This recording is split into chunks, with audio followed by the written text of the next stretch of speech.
Hello and welcome to the 2019-2020 school year. My name is Kelly Lowry and I am one of the highly capable program facilitators with the Renton School District. My job is to support students served in our program and the teachers who work with them across grade levels in the district in a variety of learning environments. The purpose of this video is to update you on our program and processes and equitably empower you to feel knowledgeable about the Renton School District's highly capable program in order to advocate for your student or students. Before we get started, there are a few HiCap team staffing updates to share with you. First, Candace Anderson has joined us as a facilitator supporting teachers across the district.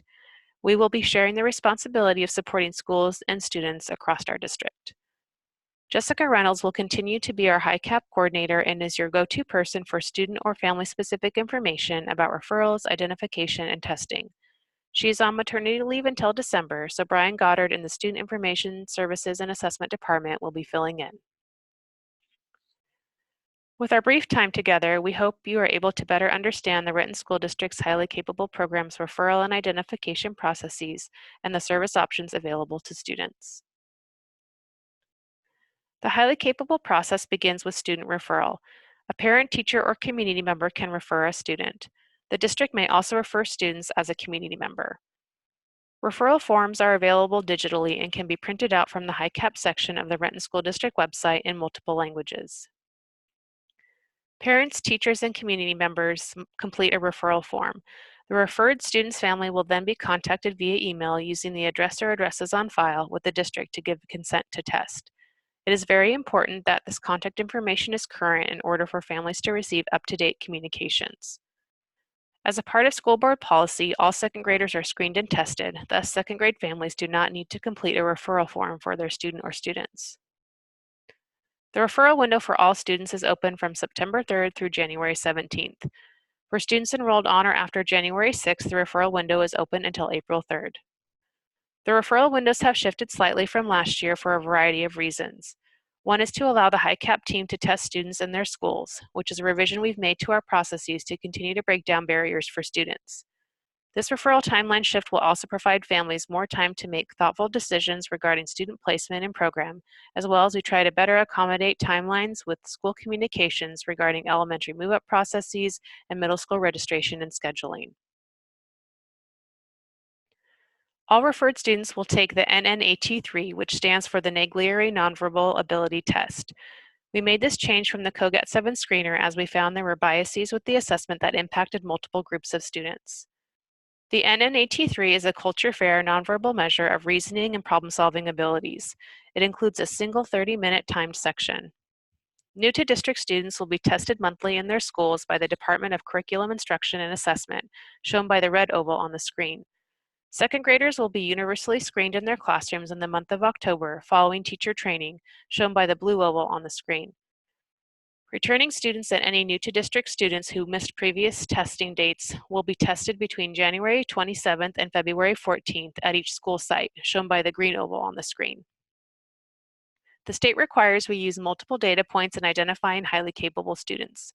Along with the NNAT3, district-wide assessments unique to each grade band are utilized from the categories shown on the bottom right of the screen.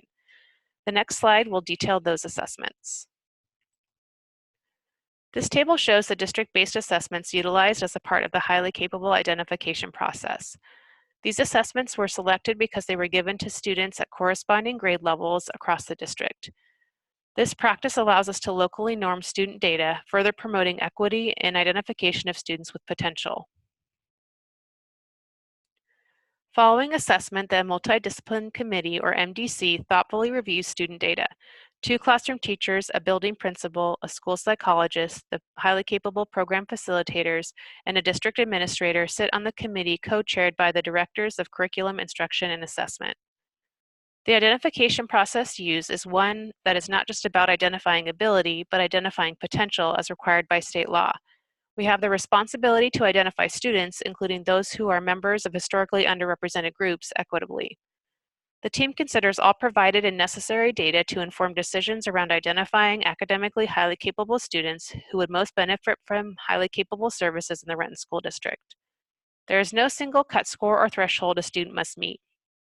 To avoid false positive identification based on cognitive development, we have a more strict qualification criteria for students in kindergarten through second grade.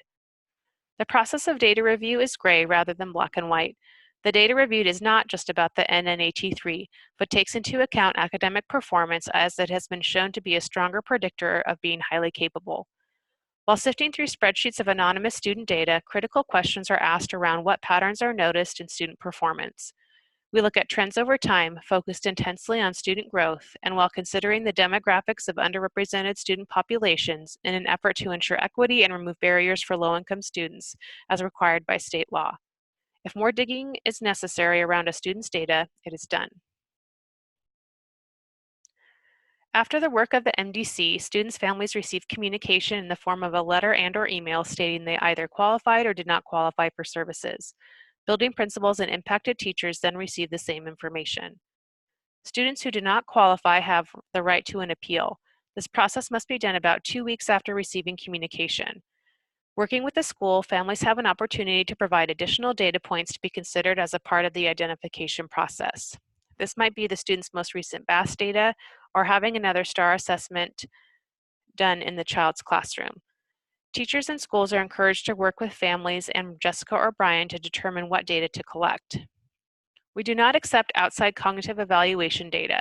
We will administer an alternative cognitive measure for appeals if the student is at the 90th percentile or above in both the English language arts and math measures.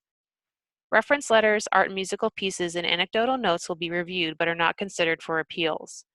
All appeals are reviewed by the MDC. Parents, principals, and teachers are then notified via a letter regarding an appeal's approval or denial.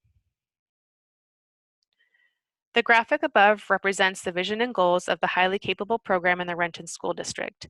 These ideals serve as a foundation for how we serve students, families, and staff in the wider community, and will be introduced further as we continue to partner with teachers, schools, and families. Upon qualifying for highly capable program services, families have multiple options to choose from. Program service options in the Renton School District are academically based and vary based on grade level and/or school. Upon qualification for services, families can choose to have their student remain in their general education classroom and be served in a strength-based student grouping.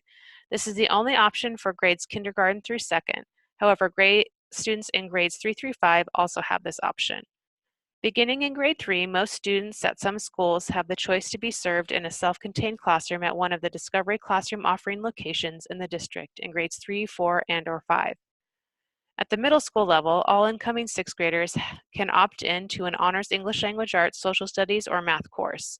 Students who qualify for highly capable services will automatically be placed in honors English language arts and social studies with the option to withdraw from one or both if they so choose. Students must indicate they want to enroll in an honors math course as a part of their registration processes. Students who qualify for highly capable services in 7th and 8th grades will automatically be placed in self-contained honors English language arts and social studies courses. Advanced math placement is done separately from highly capable services in these grade levels. Finally, families can decline services. In addition, we identify and place enrichment students. These students may not have gone through the referral and identification process. However, they may be placed to fill a class or a course with the potential to benefit from highly capable program experiences. Utilizing district shared data, the assessment department compiles and shares a list of potential enrichment students for impacted schools to select and place from. This is a one-year placement, and students must go through the referral and identification process and qualify to continue in program.